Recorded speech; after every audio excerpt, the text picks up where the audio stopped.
let us listen a second time.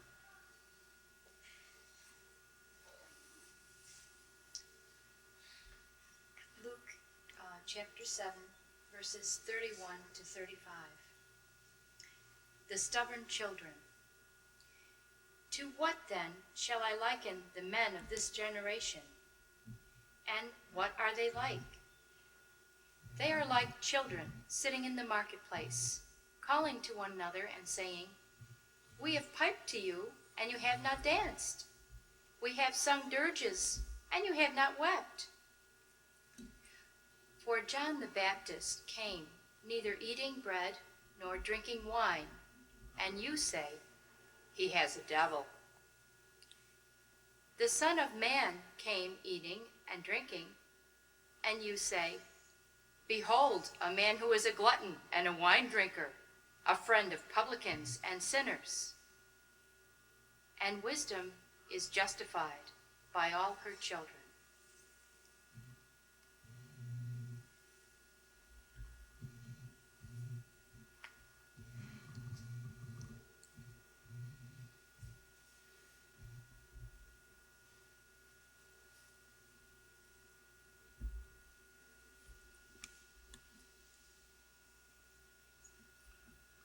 How does this reading touch you now?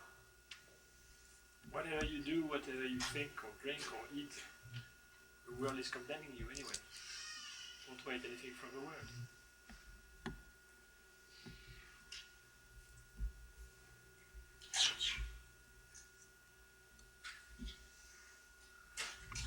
You try to justify your acts.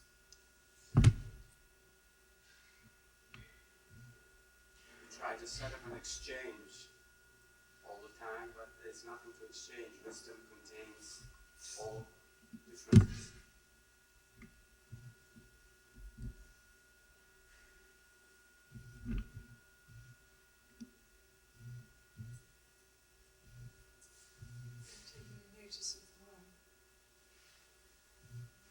Is everybody hear that? Yes. Don't take any notice of the world. We're not aware of what is really happening around us. Not aware of what is really happening around us. I don't understand what is meant by wisdom is justified by all her children. I mean, the children in this are not the children of wisdom, it would seem to me.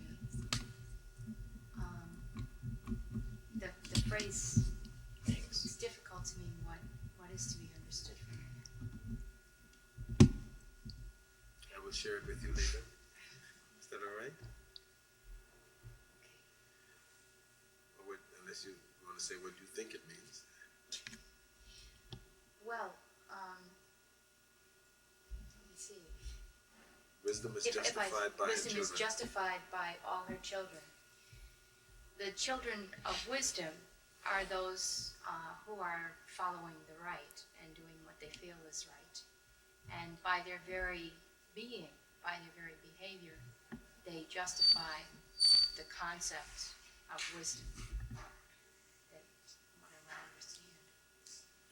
Another way in which Jesus put that same phrase, by their fruits you will know them. Yes. Yes. By their fruits.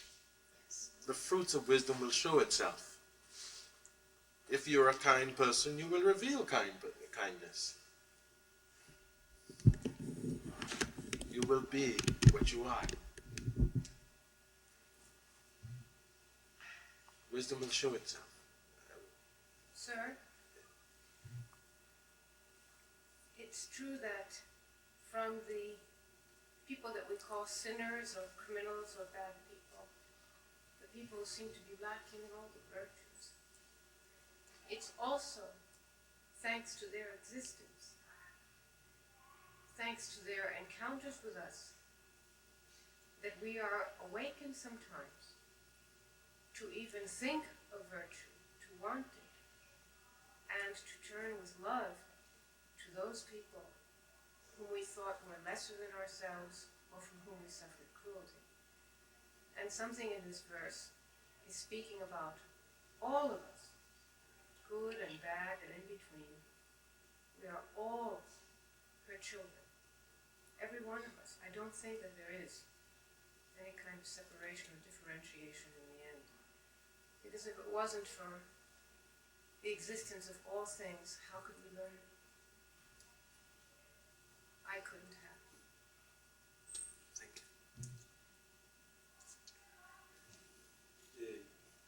The children didn't respond to all the attempts to draw out of them self-expression, because the self-expression is contained in wisdom, and the children are not yet that wise to know how to draw on wisdom, but it's still in them. Thank you.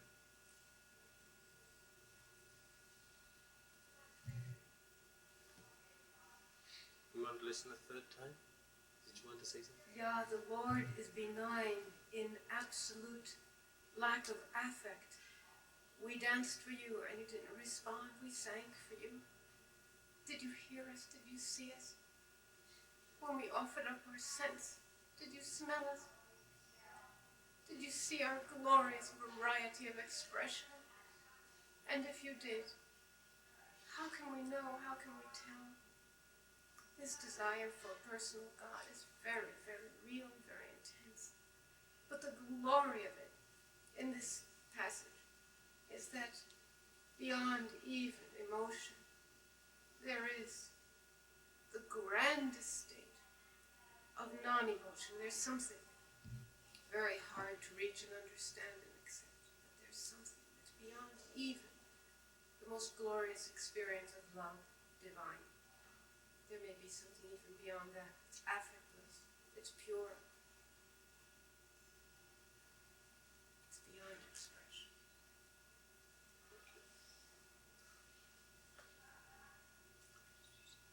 Let me read the same passage for you a third time.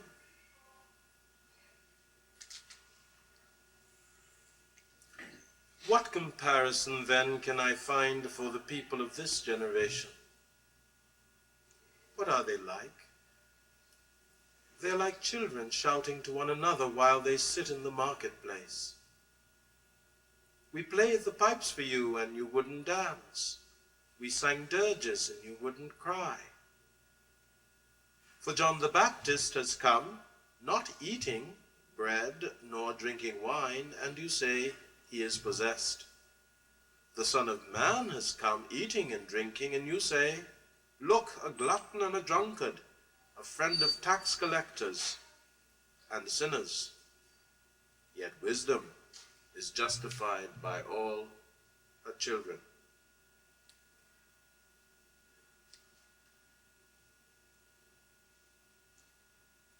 How does this passage challenge you?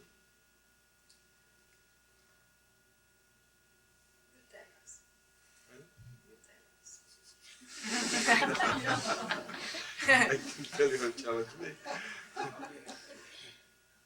There's a variety of interpretations. A variety of, that's how it challenges you. Yeah. That there's a variety of interpretations. I would like to read the whole chapter. It seems to be out of context somehow. You would like to find the context. Like Joan, I'm very puzzled by the wisdom is justified by all her children. I haven't processed that yet. I don't even know if I understand their meaning of the word justify. Maybe it's an archaic meaning that I'm not familiar with. Good. I myself have personally used this to comfort myself at times. Actually, what I've used is, we have piped to you and you have not danced. We have sung dirges and you have not wept. Because it's my nature to try to, as the oldest of 5 children, I grew up learning, taking care of others, trying to do things for others, and so on. And I learned rather early, no matter how hard you try to, be nice to people, you never can satisfy them. And so occasionally, I'd do something for somebody, and they'd come and I'd be doing it with good intentions, very kindly, and they'd come up, why did you do that? And just really, rip me up one side and down the other, And Of course, I had heard this read in the Gospels in the Mass, so I was quite familiar with the verse. And I knew, here are people saying, gee, I want you to so-and-so, and then you do it, and they're mad at you for doing it. And it seems to me, just a similar thing. We've piped to you, we've expected you to dance. Yes, I danced, but, we didn't like it. Or else I sat there and said, no, I'm not going to dance, you guys dance. But whatever you do, people may not be satisfied with it. So you have to learn to detach yourself from the idea of trying to please people or do things for other people, expecting them to like what you did. Even though they may have asked you to do it, they may not like it when you do it. And instead do it simply coming from, well, I'm doing the right thing, or because it's your nature to do it without expecting anything in return. Even expecting such a simple thing as they'll like what you did, even though they may not say thank you or anything. To just even let go of that, the thought that they might, appreciate what you did, and just do it because it's your nature to do what is appropriate at that time. Does it not mean that God speaks to us, wisdom speaks to us, and we are not able, our generation, that means we are not able to grasp the message itself? We are bothered by the small things around the message. That means in the way it comes to us. That draws our attention, and over these things we struggle and have big discourses, but the message itself we are not getting. In other words, it's saying we have lost the power to discriminate. We can no longer tell the difference between what we should dance to and what we should cry to. I agree with what Harold is saying. And we are paying attention to the little petty things, like whether John the Baptist ate bread or not, right? Instead of the message, the way he lived his life. And that's he is the child of wisdom. And Jesus is the child of wisdom. Both are, you're right. That's right. Yes. Yeah, wisdom. I thought of the words, be still, and know I am God. And wisdom here to me is that absolute silence, because whatever we're doing and trying to attract perhaps the attention of God, say, look here, here I am, please, some sign, please. Still, ultimately, there is this absolute silence. Be still, be silent. And that justifies, it's God, there is no justification, I guess. This is a difficult idea. But wisdom is silent and all-embracing, all-encompassing. Seek me and you shall know me. Knock and I shall answer. Ask and I shall answer. And even beyond that, there's always this stillness, this silence. It's the only way to know anything is with silence.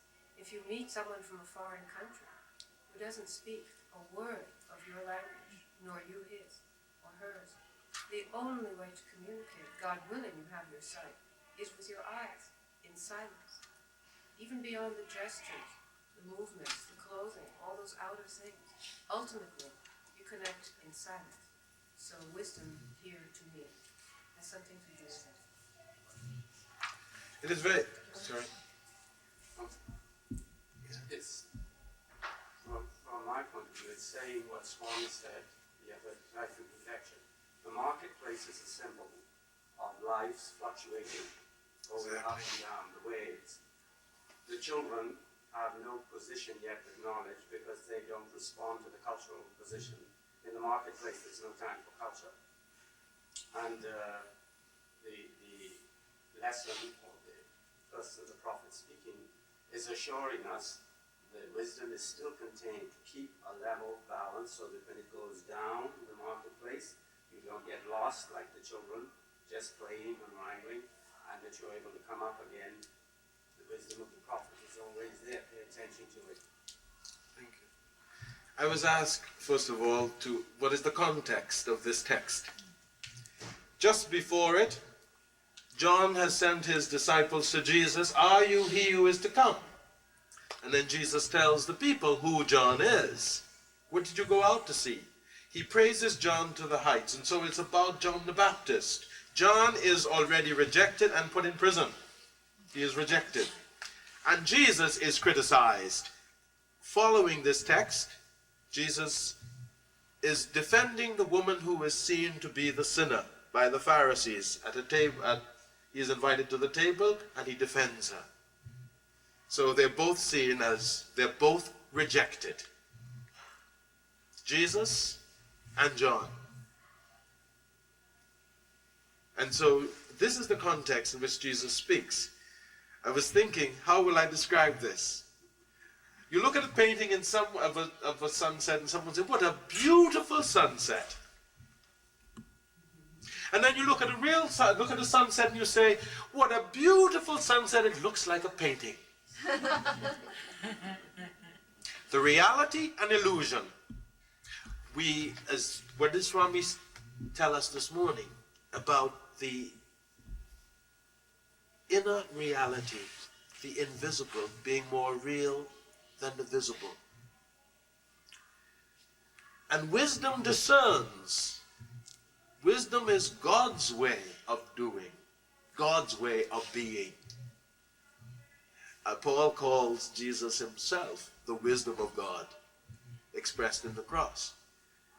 And here both of them, John and Jesus, are doing God's will, which is the supreme act for the human, to surrender to the will of God. As you remember what Swami told us this morning about to seeking what is the purpose that God has for me in this life. And that's why Jesus taught us, "Thy will be done." And his mother says, "Be it done to me according to your word." The will of God, to seek, what is it that you will for me to do now? John was doing that in an austere, ascetic life. Like for some of us today, we find it is the moment to fast, others not. John did what he had discerned was God's will. He was under the Spirit of God. Jesus was doing the same. They are not opposed to one another, they are complementary. When you do, they seem to be a contradiction. John's way and Jesus' way. But a seeming contradiction we know to be a paradox. Wisdom is always paradoxical.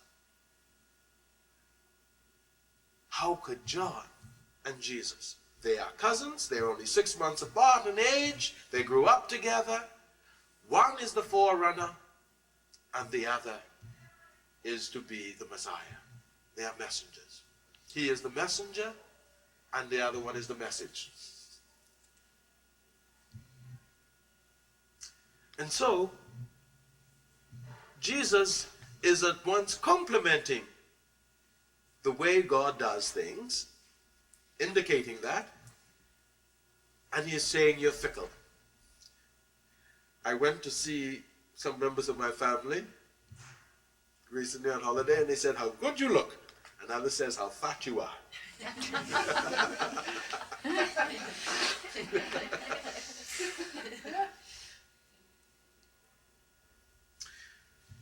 What do we learn from this? Swami was teaching us today about discerning. To discern God's way, one has to live an interior life and respond from that. The only way we will recognize is from the eyes from within, the light from within, to recognize the light without, the actions of God. And to discern, therefore, the world would tell us that what we're doing right now at this moment is wasting time. To spend time in meditation, the world says, wasting time. And wisdom says, you're on time. Wisdom says, unless you can see from within, you will not see what not be able to discern the movements of God. And what may seem to be contradictory, you know, as the Gita says, even if you're struggling and in sin and struggling to become part of the word, you will be saved. The world says, no, that's not possible.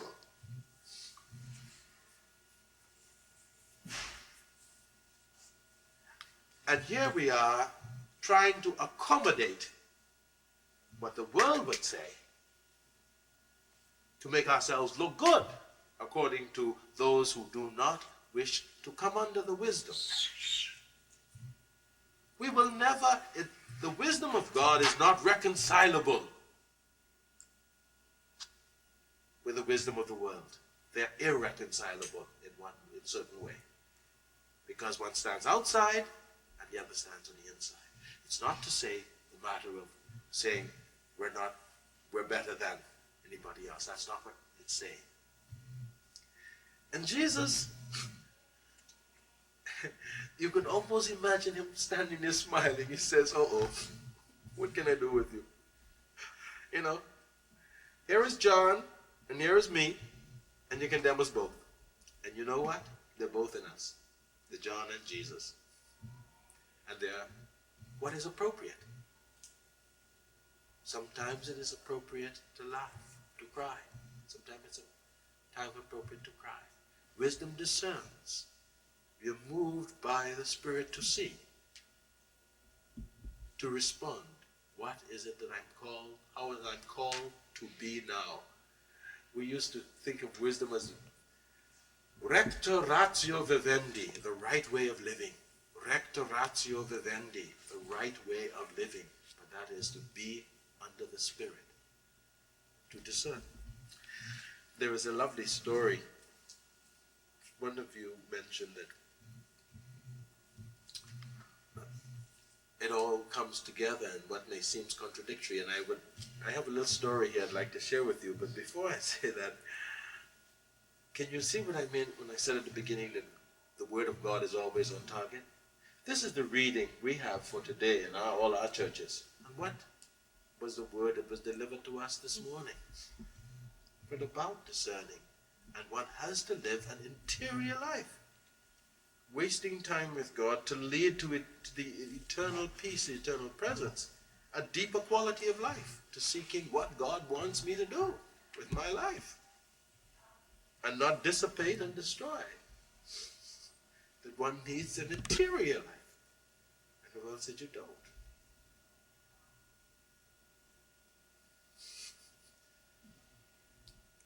And the interesting thing is that the paradox is that you may suffer and learn to endure. And the world says, avoid suffering, and then you can't endure anything.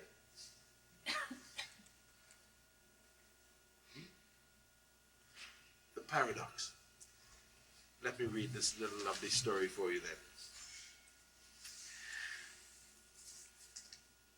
One morning long before the carpenter was to appear in his shop, the carpenter's tools decided that they needed to have a conference to settle some of the problems which were steadily arising in their work. The first tool called to take the chair was Brother Hammer. The meeting informed him that he was to leave because he was too noisy with his work. But, he said, if I am to leave this carpenter shop, Brother Gimlet must go too. He is so insignificant that he makes very little impression. Little Brother Gimlet rose to his feet and said, all right, but Brother Screw must also go. You have to turn him around and around again and again to get him anywhere. Brother Screw then said, if you wish, I will go, but Brother Plain must leave as well. All his work is on the surface. There is no depth to it. To this, Brother Plain replied, well, Brother Rule, you will have to withdraw if I do, for he is always measuring other folks as though he were the only one who is right. Brother Rule then complained against Brother Sandpaper and said, I just don't care. He is rougher than he ought to be, and he's always rubbing people the wrong way. In the midst of this discussion, the carpenter of Nazareth walked in, earlier than they had expected. He had come to perform his day's work. He first put on his apron and then went over to the bench to make a pulpit. He employed the screw, the gimlet, the sandpaper, the saw, the hammer, the plane, and all the other tools. After the day's work was over and the pulpit was finished, Brother Saw arose and said, Brethren, I perceive that all of us are laborers together with God. That's the wisdom of God.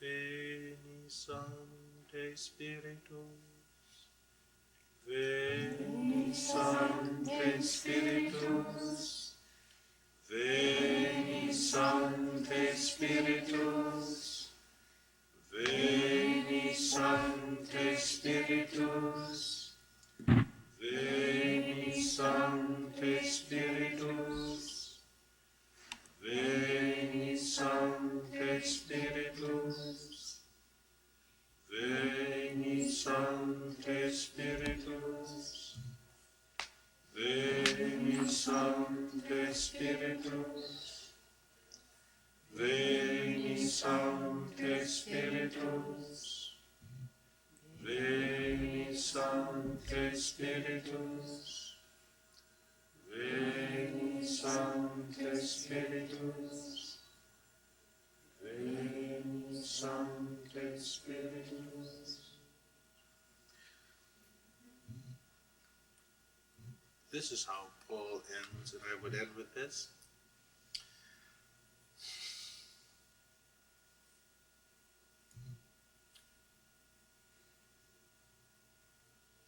Do you see now, do you not see how God has shown up human wisdom as folly? Since in the wisdom of God, the world was unable to recognize God through wisdom. It was God's own purpose to save believers through the folly of the gospel. While the Jews demand miracles and the Greek looks for wisdom, we are preaching a crucified Christ. To the Jews, an obstacle they cannot get over, to the Gentiles, foolishness, but to those who have been called, whether Jew or Greek, a Christ who is both the power of God and the wisdom of God. God's folly is weaker, is wiser than human wisdom, and God's wisdom is stronger than human strength.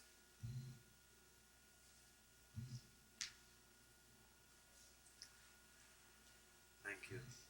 Thank you. Thank you. Father, could you share with us again, that last phrase about justifying the wisdom? What are your insights on the meaning of that particular phrase? What is your insight on the meaning of that particular last phrase? That the wisdom of God will finally bear out in the fruit by which God reveals those who belong and follow that wisdom. It will finally bear out.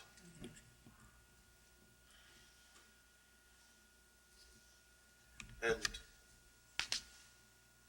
it is something which we will recognize is not of our own doing, but has been done within us and to us.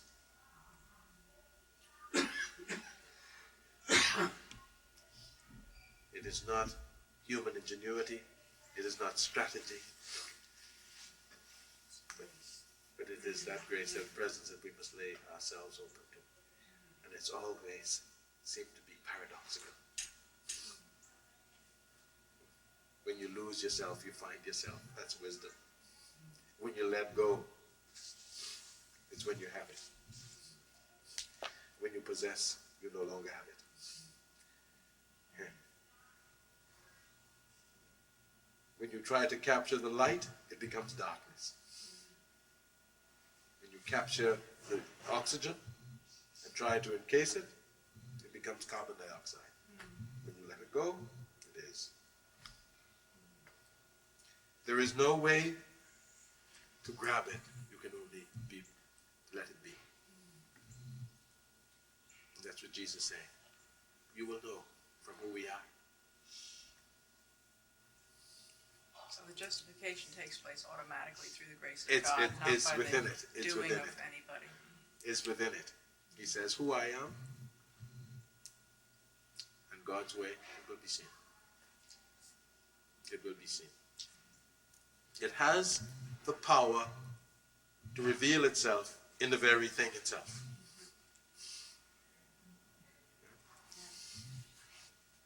And it's paradoxical, always.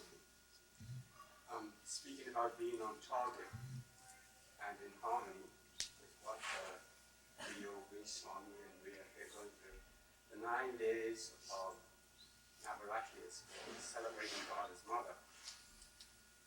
The differences of sexual implication with God, in that sense, are contained in the earth, because indeed this is the beginning of fall. Fall is the beginning of nature offering back, giving up the fruit. It is the marketplace for exchange for knowledge, so that we eat, and if you fast, or if you eat a lot, or you don't eat at all. The point is the celebration is celebrating God as the earth, as mother, which is still Christ coming to the earth as knowledge. So we don't see how, though they appear to be different customs or different religious backgrounds, they are saying the same thing right on target. The truth is one. It's interesting that in Greek, wisdom, the word wisdom is feminine. French. Feminine. Feminine. Wisdom is feminine.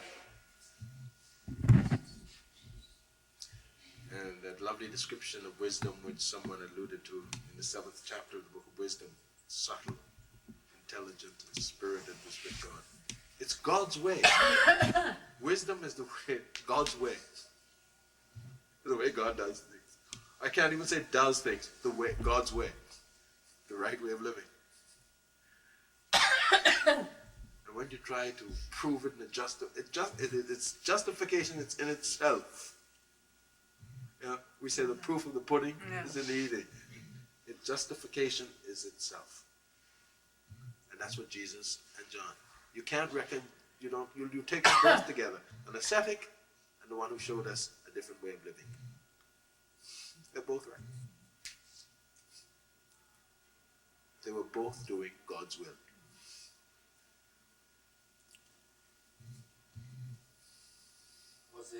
Was there a woman in the first part that was rejected before he said? She was rejected. The story follows that about Jesus' rejection of saying he's associating with sinners. Because he defended her. He defended her in the face of the Pharisees, yes. Is that the one they were about to stone because she was a prostitute? No, that's in John 8. This one is the one where he is invited to the house of the Pharisee. She comes and she is in such distress and he defends her. And he's breaking all the rules in doing that, the so-called rules. I still don't understand why she needed defending. Because she was in distress and she was known as a public, she was known as a lady of the night, a harlot, a prostitute. And if he were a prophet, if he were a good rabbi, no woman would be coming, and this woman of ill repute coming by him and then showing up in public like this. And then on top of it, in front of all these officials, he defends her and her dignity and her value and her beauty. Huh? And he shows up his host by saying, you didn't even give me ordinary greeting. She did. You know? And this then, of course, then makes it worse for him, because they say, see this guy? If he knows who she were, and he, that she's a woman of the streets of the night, and then he, well, of course, what kills Simon is that Jesus reads his thoughts, and he said, Simon, what are you thinking?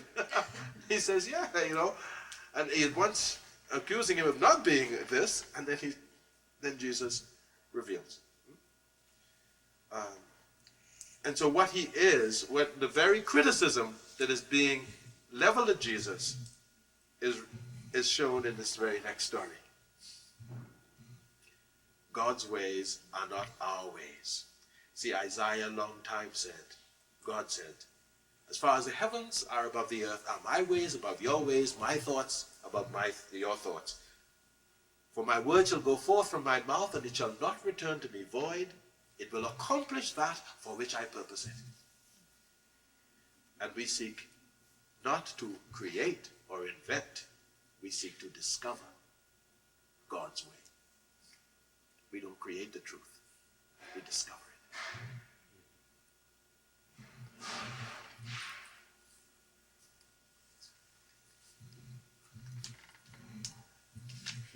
Thank you so much. It was wonderful.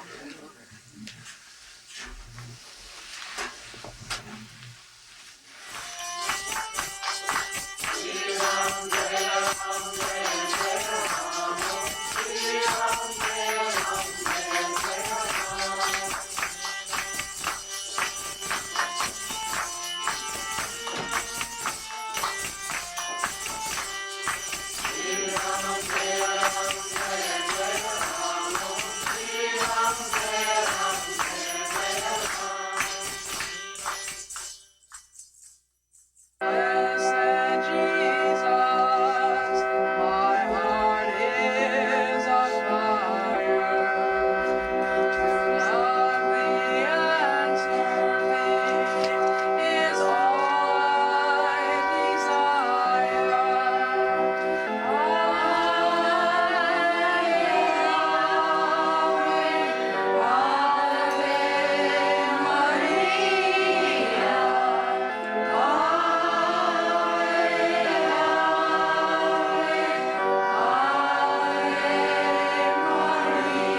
radiant souls, beloved seekers, spiritual aspirants, sadhaks engaged in spiritual discipline on the path that leads to God experience, enlightenment, illumination and liberation.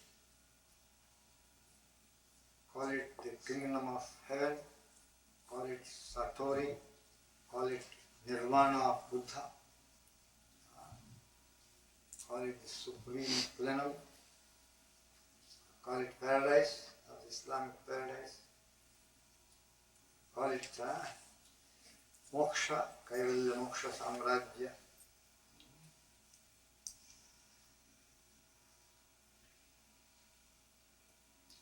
Call it the kingdom of God. There is a state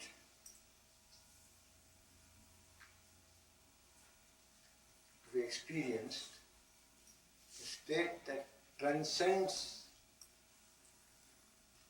the limited finite consciousness of just being an earth creature, a body bound psychophysical being, limited consciousness of just being. A temporary individual personality which did not exist prior to birth and will cease to exist after the body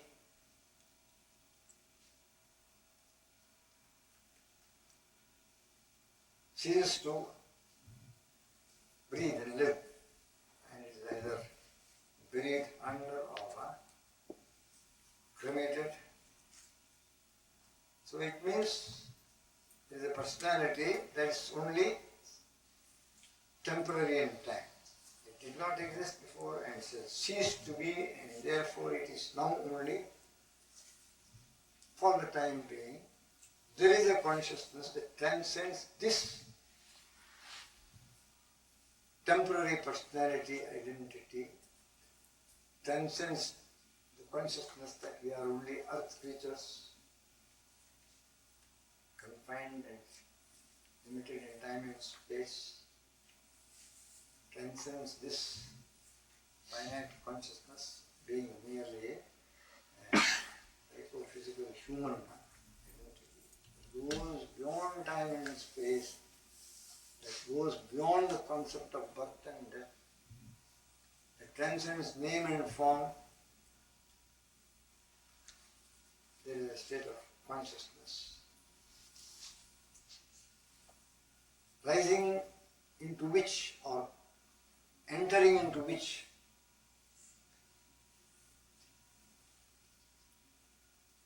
there is no more sorrow,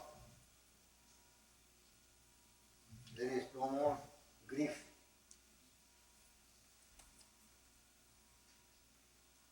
there is no more fulfillment or disappointment, elation or depression of a personal kind. That being has no more personal sorrow, no more personal grief. There is no longer an I that will weep or wail, but that person may experience the sorrow of everyone. Grieve with grieving beings. And feel acutely the sorrow of those sunk in sorrow. But no sorrow, nevertheless, at the same time. No grief, no pain, no sorrow, no suffering. It is a state where these can coexist with perfect logic. Perfect logic. No contradiction.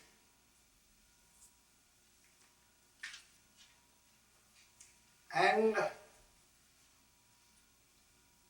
in the place of the sorrow and the grief and all these negatives which make normal human beings to wail and to weep and has been transcended, there is in its place an experience of perfect joy, an experience of indescribable perfect joy. A joy that does not derive from anything, any object. So there is no outside source separated from the experiencer of this joy. This is a joy that is spontaneous, arising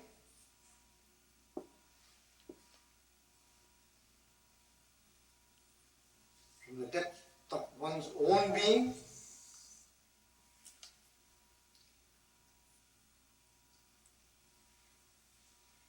and not depending upon any other thing.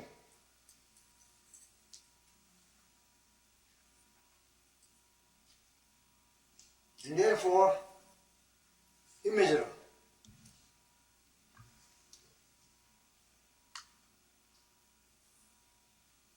Anything arising from anything is rationed in limited quantities.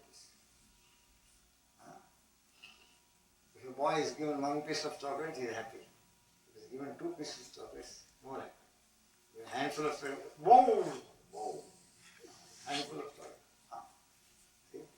And if mother cuts a big piece of cake, small piece of little joy is there, mixed with disappointment.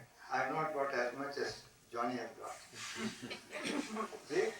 So, the millionaire is happy than non-millionaire. But he is not as happy as a billionaire. He would like to be a billionaire. So, anything that comes from an object is naturally limited by the object itself. But when it is not coming from any object, it is immeasurable. It is limitless. And things coming from an object, they are not only limited, because they come from the object, they exist as long as the object exists. And when the object is no more, the experience is able to give also no more.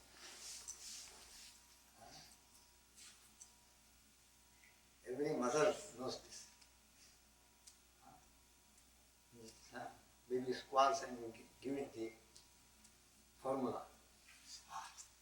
Everything is shanti, shanti, shanti. And it goes on, suckling on. The moment it is finished, and you want to take the bottle away, once again, something that babies won't give it. And either they have to go on sucking air or nothing, but if you take it away, immediately it will set up whole orchestra. Doing the works. And why? Because as long as the thing was there, it gives happiness. When the thing is no more, happiness also stops, because it depends upon the thing. And therefore it is finite in time.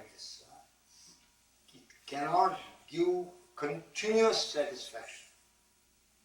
It cannot give an unbroken, continuous, permanent satisfaction. The satisfaction derived from an impermanent object is also necessarily impermanent. Not thanks to you. Therefore, this state of consciousness, attaining which one transcends all pain, sorrow, grief, suffering, disappointment, rejection, everything. And in its place enters into an experience of perfect joy, objectless joy, spontaneous joy, arising from the depth of one's own being.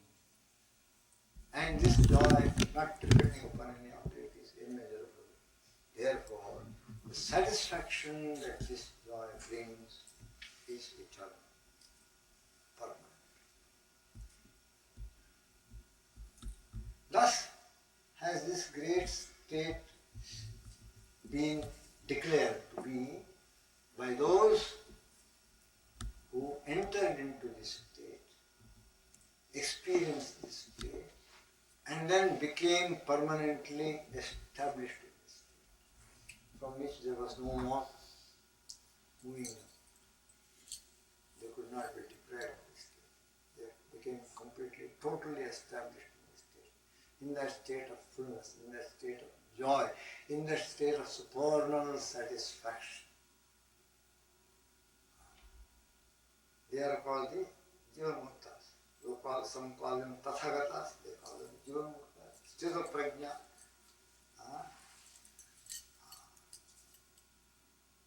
The enlightened mystics, Tirthankaras. And in classical Sanskrit terminology, it is called Sarva Dukkha Nivritti, the liberation from all sorrow, the cessation of all sorrow. Paramananda Prapti. It is not merely a negative condition of the absence of something undesirable, but Paramananda Prapti. It is the attainment of supreme bliss,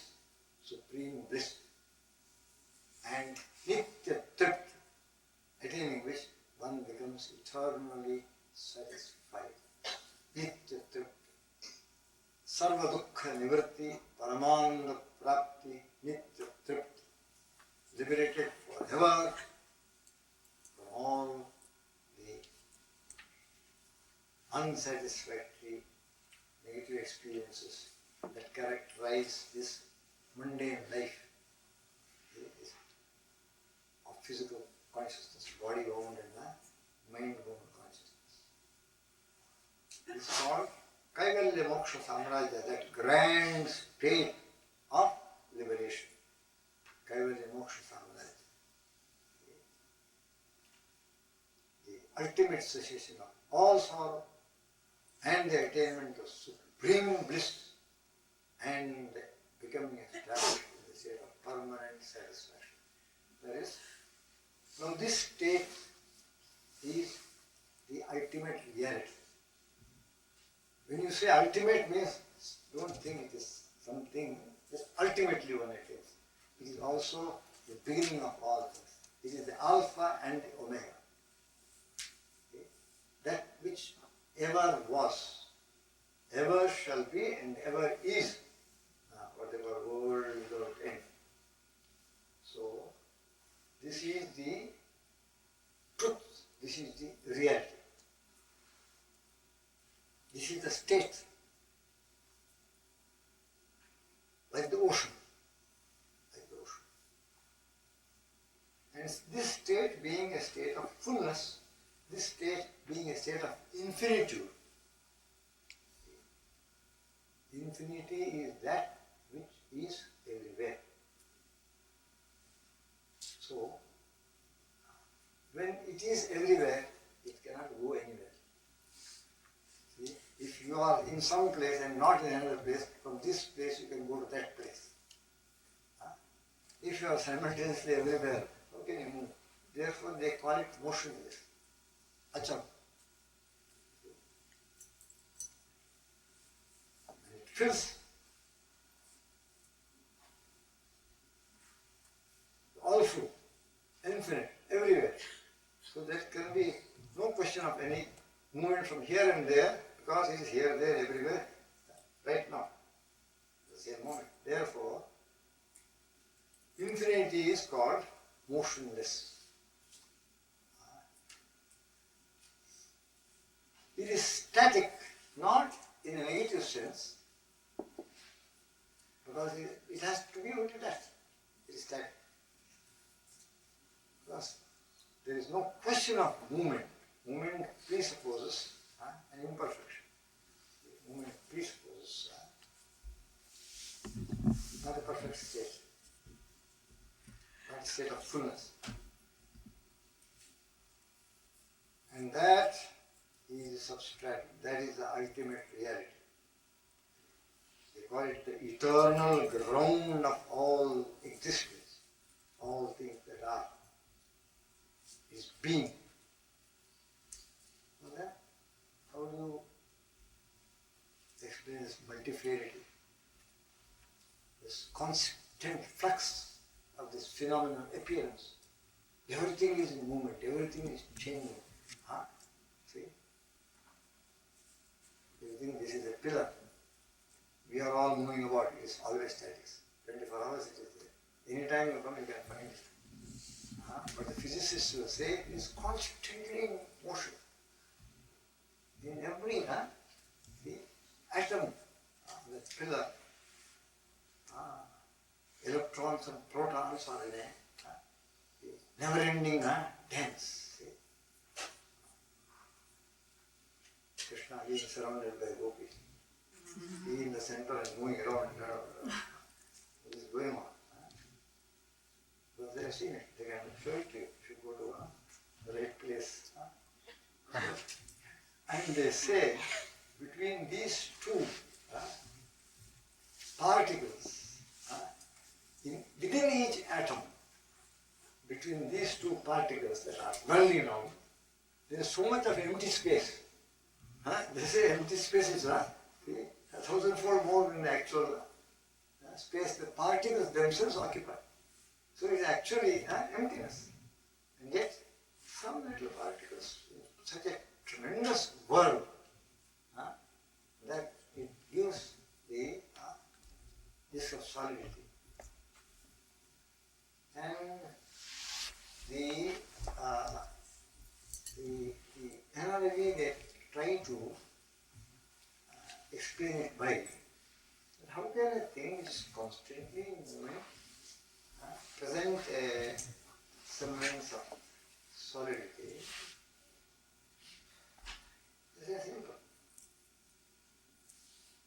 In the darkness, you take a long stick, maybe 4 feet, 4.5 feet, and set fire to one end of it. Start burning. And ask an youngster to go into the darkness and start burning it. After some time the flame may go, but the glowing, the ember, the end of the stick. And do you know what you will see? You will see a circle. You will see an unbroken circle of light. And the more rapid the burning of the stick, the more permanent and fixed the circle will appear. And it is everywhere at the same time. You try to, anywhere in this, the orbit circumference, you try to put it, it will come and hit it immediately. It will hit it. It seems to be everywhere. Now, let me tell you, in the south of India, of course not in North India also, south of India, maybe it exists even in other countries, I don't know. There is an art of self-defense. See? Art of self-defense. Various arts are there, martial arts. But this is purely an art of self-defense, where the person is taught by hereditary experts to make use of a 6 feet or 5.5 feet staff, stout stick. And they are taught to make use sometimes one stick, sometimes 2 sticks. They are taught to make use of it and move it in such a pattern and with so much of rapidity. If they become expert in that, if the person is made to stand in the center of an open space and half a dozen people stand around him at a certain distance with a handful of stones. And he starts his circling, and all of them try to hit him with a stone. All the stones will be tuck, tuck, tuck, tuck, tuck, tuck, tuck. They will deflected and thrown. See? Simultaneously, everyone can hit him with a stone. Huh? The stick is everywhere. And the person doesn't get a single stone. See? Everything is in Kerala and also in Tamil Nadu. I don't know whether in Karnataka also. Of course, it's a very scientific thing. Huh? He keeps on moving also. He doesn't remain motionless. Keeps on moving, turning. But the speed in which the stick is thrown. On important occasions, they give a demonstration. You see? And upon very, very important occasions, upon big royalty and all that, Dasara and everything, they give demonstration. And it is called, they call it in different places, different names are there according to the language. So it seems to be everywhere. It's completely different. Just to give an example, that with the rapidity of motion, the ultimate effect of a solid defense, see, becomes brought into being. From all the sides, it's and of course, if people even try to attack him with a sword or another stick also, that also is just repaired. And this is, they call it, this analogy of continuity being caused by a single point is given in the Upanishads also. It's called Aladha Chakra. It's Aladha Chakra. The analogy of the Aladha Chakra. Naturally, when speed is so tremendous as to be beyond imagination, the atom seems to be a solid particle. And the space within them does not affect its solidity because of the tremendous whirling motion. Everything is in state of dynamism. There is no static thing here in this projected universe. So this is the juxtaposition of two principles, static and the dynamic. But the ground of the dynamic is a static. In a dance, in a caper, you may do so many things, but because there is a solid, unmoving earth beneath you, or a dance floor beneath you, you are able to do everything. A race is run because there is a race course. A horse runs, a motor race, everything, because there is solid, unmoving earth to support this terrifically rapid movement. See, all movement is therefore upon the support of a solid, unmoving substrate.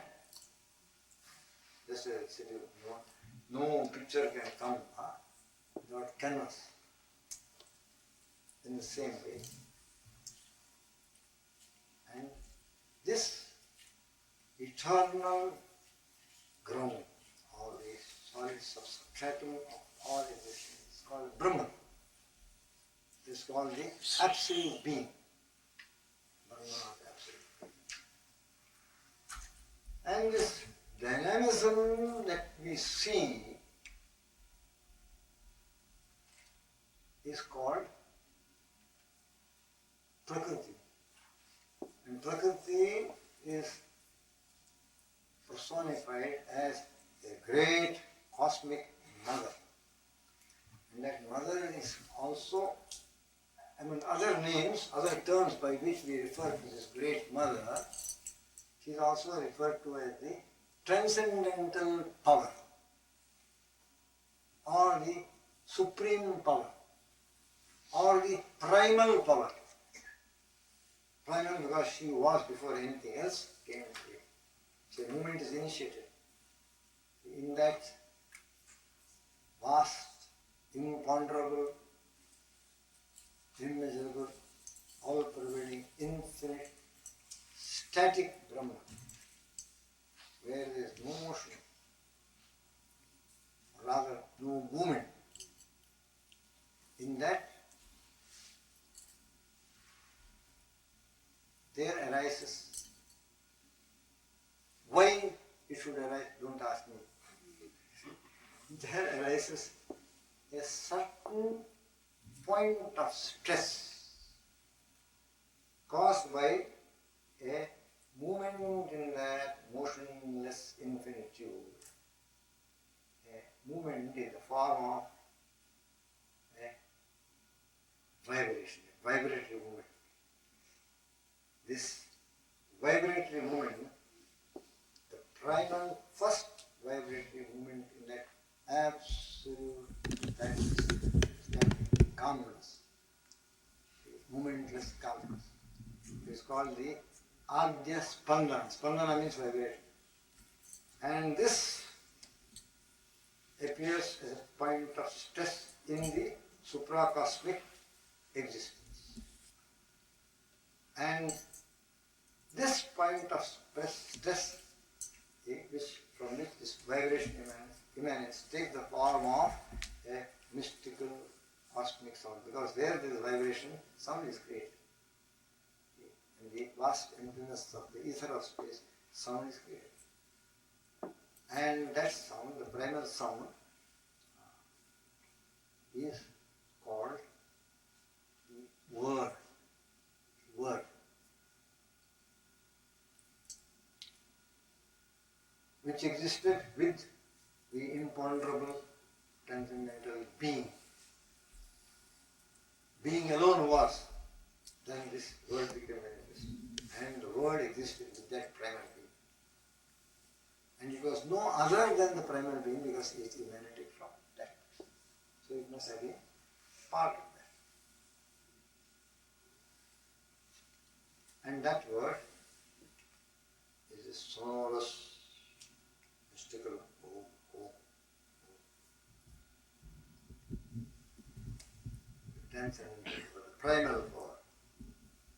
Divine Mother is Om made into the form, a being, a personality, a cosmic personality. Omkara Swarupinye Mahadeva. This, it sometimes looks as though someone has tread on a cat's tail or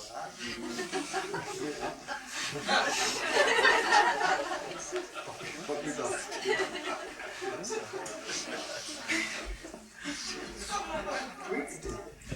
I think they invented the word squeak only in order to describe this. The perfect squeak. And therefore she is called Adya Shakti, the first emanation in the form of this movement. Movement is power, power is movement. They are interchangeable terms, upwards and reverse of the same coin. But she is called Parashakti because she transcends all manifestation. All manifestation came into being due to this, due to her. She is a cause of all manifestation.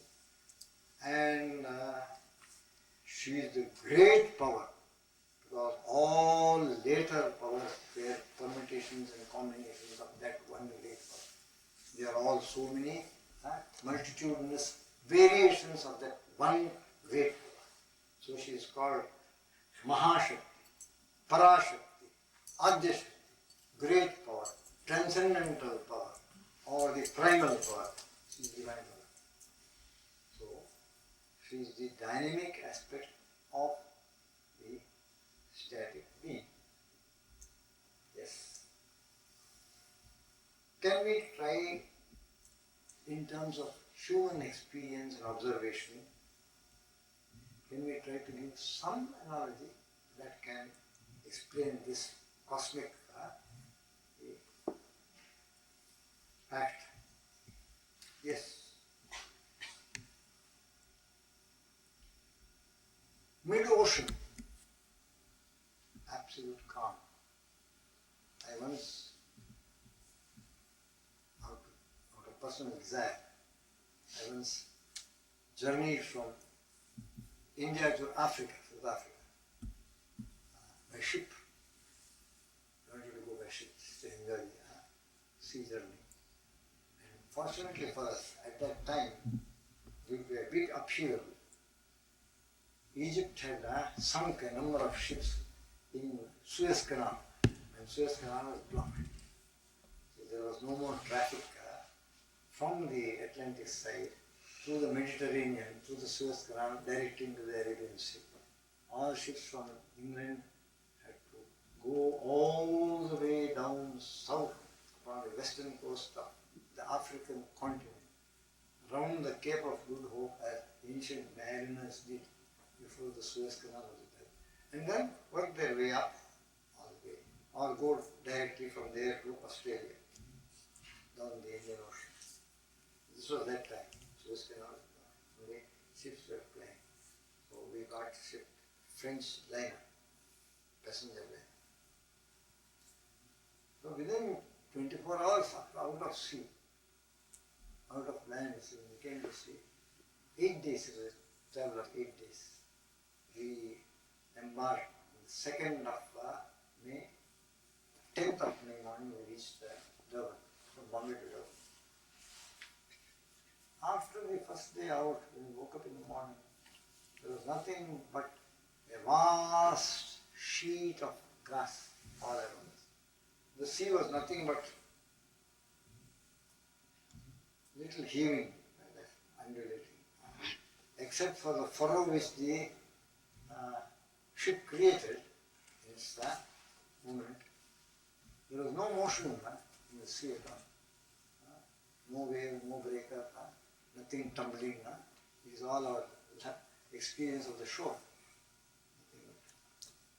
Absolute calm, that sea.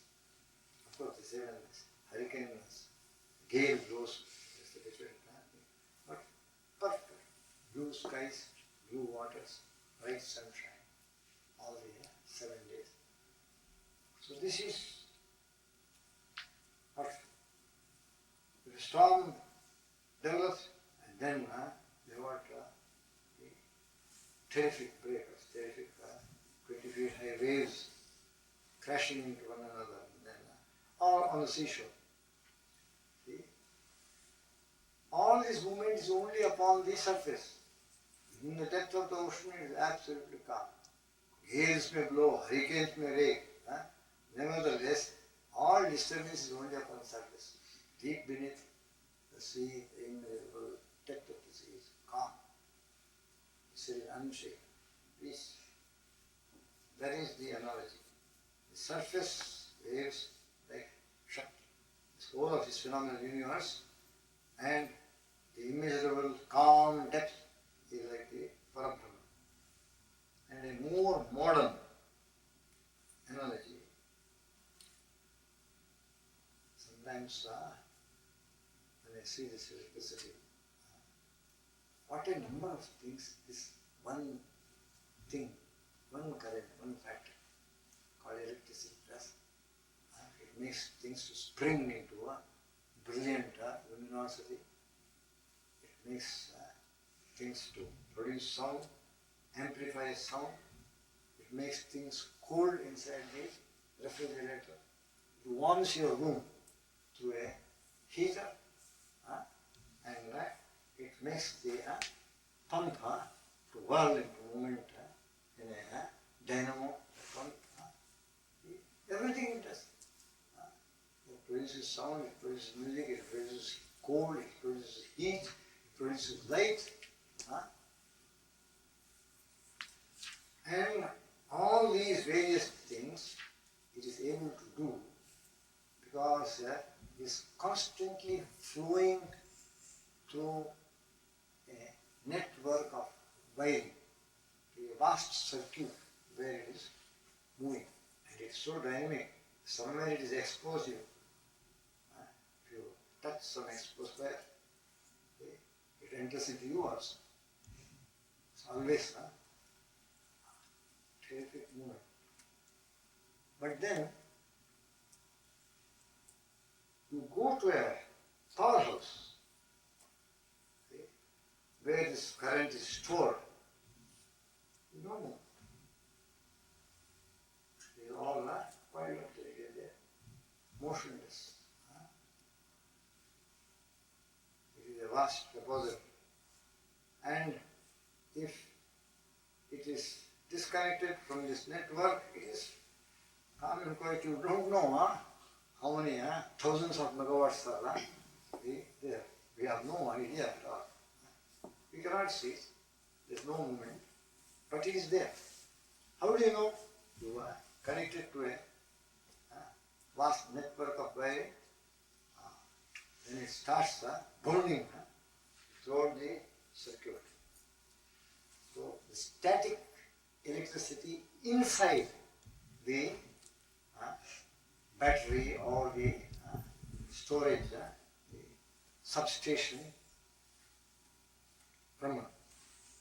And when it is made to start moving through a vast intricate network of miles of wiring, and it start doing so many things, then it is Shakti, Parashakti. See? So in one word, Divine Mother who brings about this vast, intricate, unimaginably intricate phenomenon of this constant countless movements of so many kinds is divine dynamism. The Divine Mother constitutes divine dynamism. And her source, substratum is Parabrahma, or the great supreme thing in itself, or the supreme plenum, the imponderable absolute, one without a second, infinite, transcending all, eternal, infinite, all full. This is the being, this divine dynamism, for whose adoration the followers of the Vedic religion set aside 9 special days, 9 days in a year. And those, of course, who are specially devoted to her, worship her all round the year, throughout the 12 months, morning, evening, every day. Because that is the special object of devotion and veneration, adoration, the worship. But others, once every year, these 9 days of worship. And in northern India, they do it twice. At the advent of the new year, the moment the new year, you see, it starts, the first 9 days they start by worshipping Divine Mother. And then afterwards, in this month which is called Kartik, it is the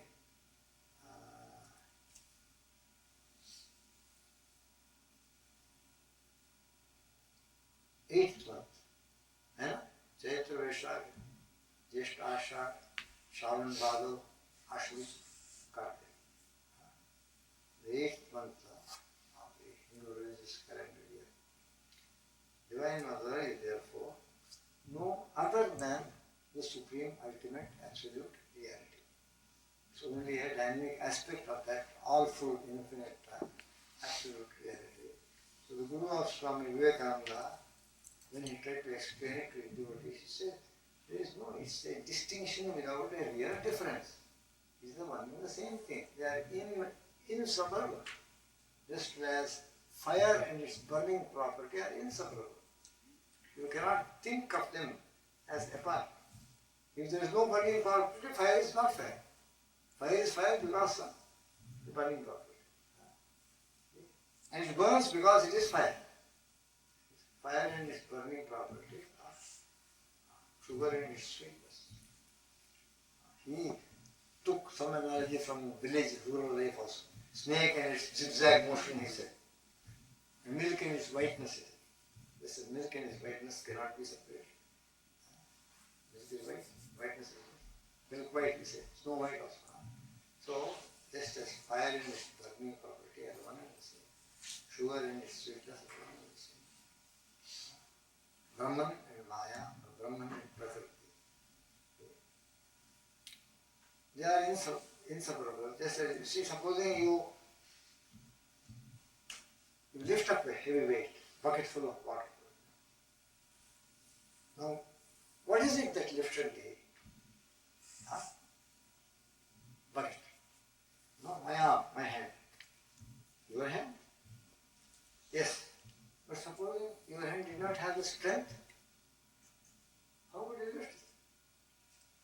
strength of your hand. How can you think of strength without the hand?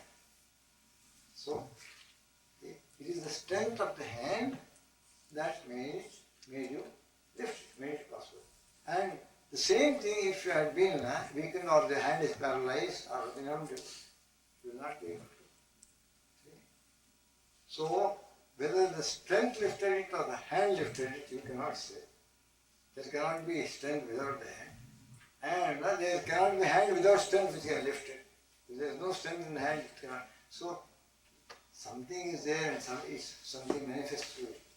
So, without Brahman, there cannot be Parashakti. So, Parashakti and Brahman are one and the same in this way. So, it is to this aspect of Supreme Divine Reality that we pay our obeisance. Agadhatri Radharajeshwari Avatarini Mahavani Jaya Jagadamaya Durga Bhavani Ishwari Maheshwari Parameshwari Pahi Mam Ishwari Maheshwari Parameshwari Pahi Mam Ishwari Maheshwari Parameshwari Pahi Mam Ishwari Maheshwari Parameshwari Pahi Mam Rajeshwari Mateshwari Sarveshwari Rakshama Rajeshwari Mateshwari Sarveshwari Rakshama Rajeshwari Mateshwari Sarveshwari Rakshama Rajeshwari Mateshwari Sarveshwari Rakshama Ishwari Maheshwari Parameshwari Namaha Om Ishwari Maheshwari Parameshwari Namaha Rajeshwari Mateshwari Sarveshwari Sharanam Rajeshwari Mateshwari Sarveshwari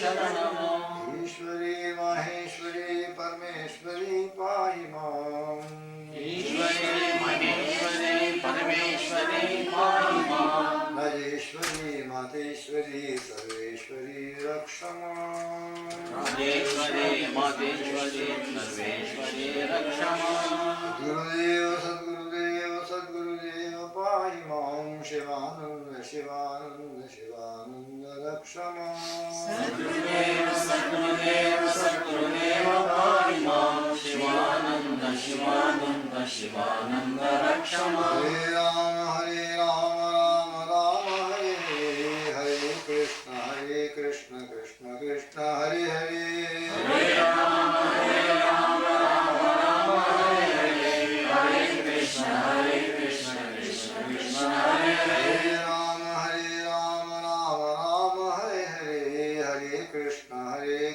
Krishna Krishna Hare Hare Hare Rama Hare Rama Rama Rama Hare Hare Hare Krishna Krishna Krishna Hare Hare Lord Jesus, Lord Jesus, Jesus, Jesus Christ, Lord Jesus, Lord Jesus, Jesus, Jesus Christ, Lord Jesus, Lord Jesus, Jesus, Jesus Christ, Lord Jesus, Lord Jesus, Jesus, Jesus Christ. Ave Maria, hail unto thee. Ave Maria, glory be to thee. Ave Maria, hail unto thee. Ave Maria, glory be to thee. Om Avichar, Om Bhaja Omkar. Om Avichar, Om Bhaja Omkar. Hare Rama, Hare Hare, Hare Krishna, Krishna Krishna, Hare Hare.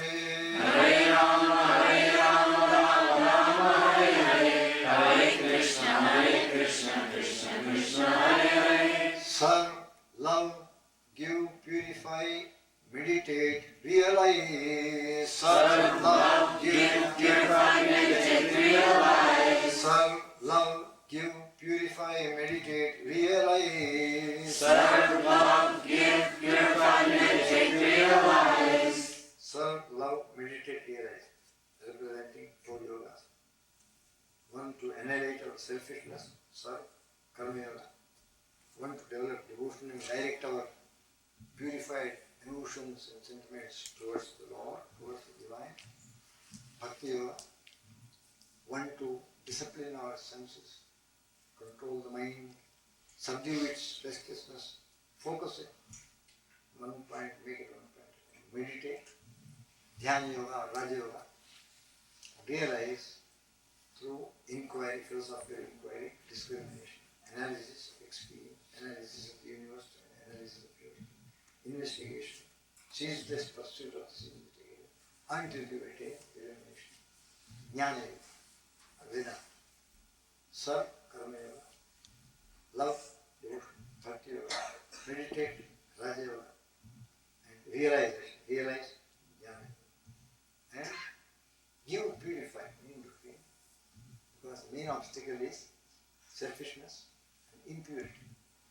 So give, trade with others, shed selfishness, become unselfish, purify, be pure in thought, word, and deed, have a noble character, walk the path of good conduct, have a blameless, righteous life, in thought, word, and deed, shine with purity. That is the substratum, that is the foundation of all yoga. These two things, unselfishness and purity of life, are necessary as the foundation either of karma yoga or of bhakti yoga or of raja yoga or of jnana. Whether you train your approach is to selflessness and service of humanity, or to devotion, prayer, adoration and worship, or through concentration, meditation, or through inquiry, discrimination, investigation, or the combination of any. For all this, the common basis and necessary foundation is unselfishness and purity of conduct and character. Therefore, the four yogas accompanied by unselfishness and purity. Give, purify. Serve, love, give, purify, meditate, realize. Serve, love, give, purify, meditate, realize. Be good, do good, be kind, be compassionate. Be good, do good, be kind, be compassionate. Practice ahimsa, satyam and brahmacharya. Practice ahimsa, satyam and brahmacharya. This is the foundation of yoga and Vedanta. This is the foundation of yoga and Vedanta. Practice non-injury, truth and chastity. Practice non-injury, truth and chastity. This is the essence of religion and spirituality. This is the essence of religion and spirituality. Inquire, who am I? Know thyself and be free. Inquire, who am I? Know thyself and be free. Inquire, who am I? Know thyself and be free. Inquire, who am I? Know thyself and be free. You are not this body, not this mind, immortal self you are. You are not this body, not this mind, immortal self you are. You are not this body, not this mind, immortal Atman. You are not this body, not this mind, immortal Atman. Radiant Atman. Radiant Atman. Realize this and be free. Realize this and be free. This is your duty, foremost duty, therefore do it now. This is your duty, foremost duty, therefore do it now. Do not postpone. Do not postpone. So says Gurudev. So says Gurudev. Lead the divine life. Lead the divine life. Love, give, purify, meditate, realize. Serve, love, give, purify, meditate, realize. Be good, do good, be kind, be compassionate. Be good, do good, be kind, be compassionate. Practice truth, purity, and non-injury, compassion, and kindness towards all. Inquire one man, know thyself, be free.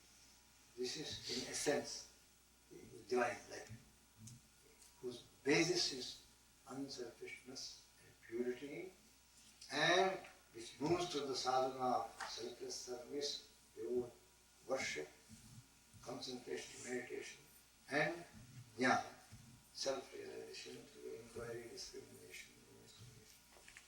They are four margas. And constant companion should be truthfulness, purity, compassion and kindness. Never to hurt anyone, never to be false, and never to be swerve from chastity and self-control.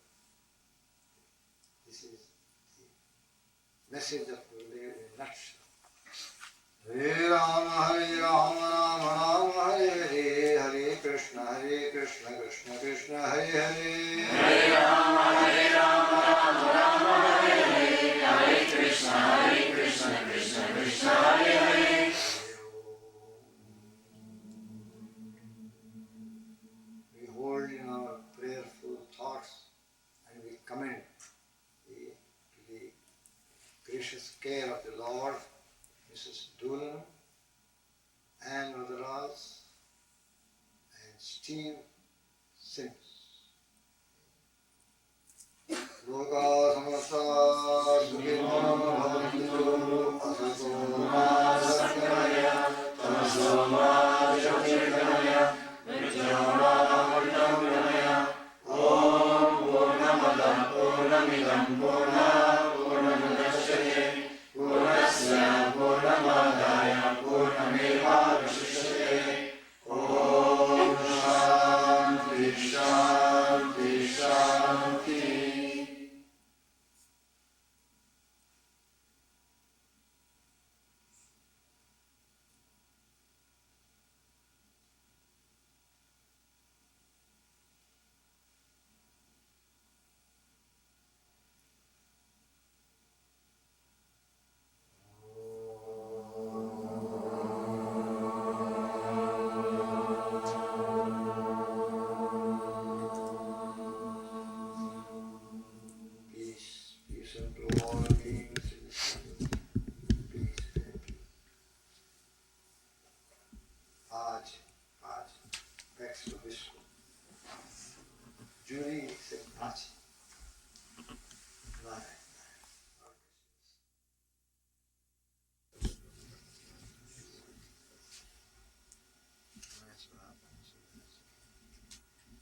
They're all saying with gold. Saying it with gold.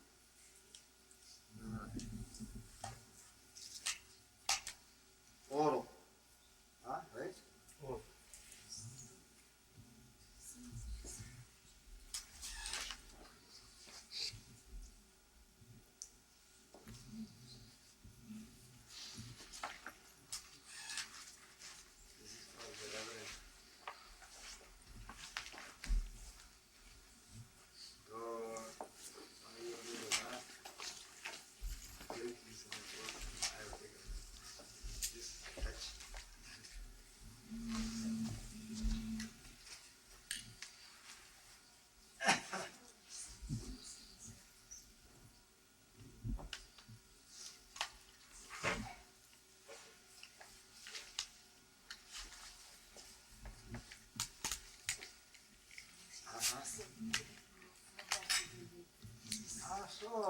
So this is of till, huh? Yeah. Some expression. Good. Hari Om Tat Sat Paramatmane Namaha.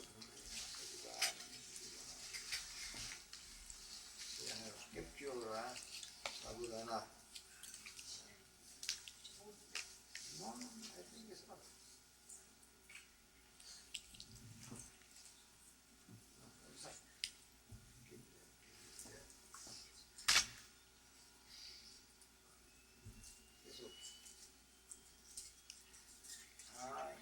You have to do this enough.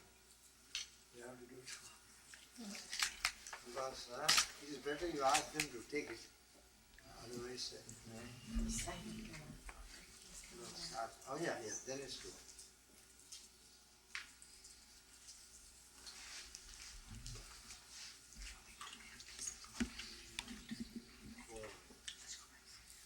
For both reasons, they have to see that they don't follow the carpet.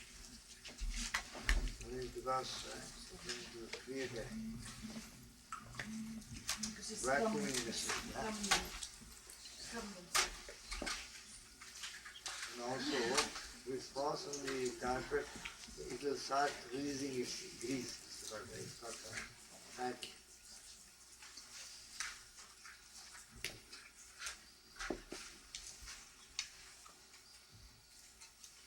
think you have prepared it out of Canadian sesame.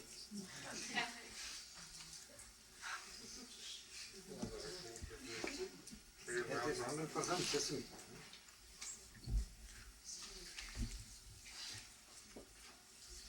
I think it is sesame out of which they have, by the whirling method, they must have already taken away part of the oil. It looks to me like that.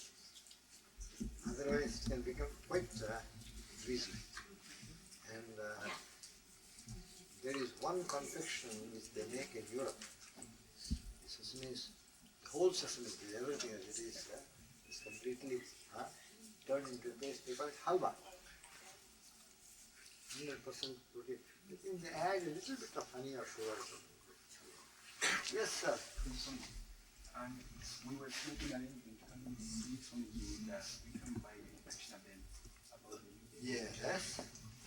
and some of you said that the evening will come. That's right. That's right. So why don't you remind me sometime during your breakfast time tomorrow morning? Yeah.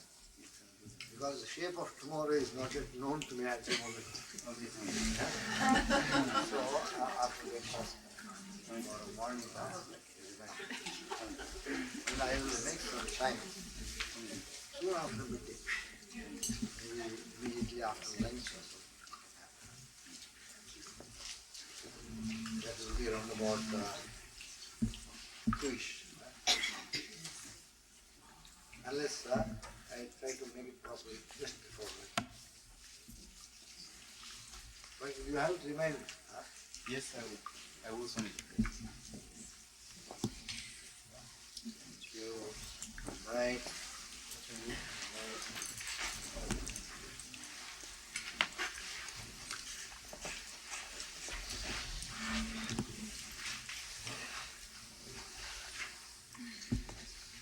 So I hope someone to sort all these lamps.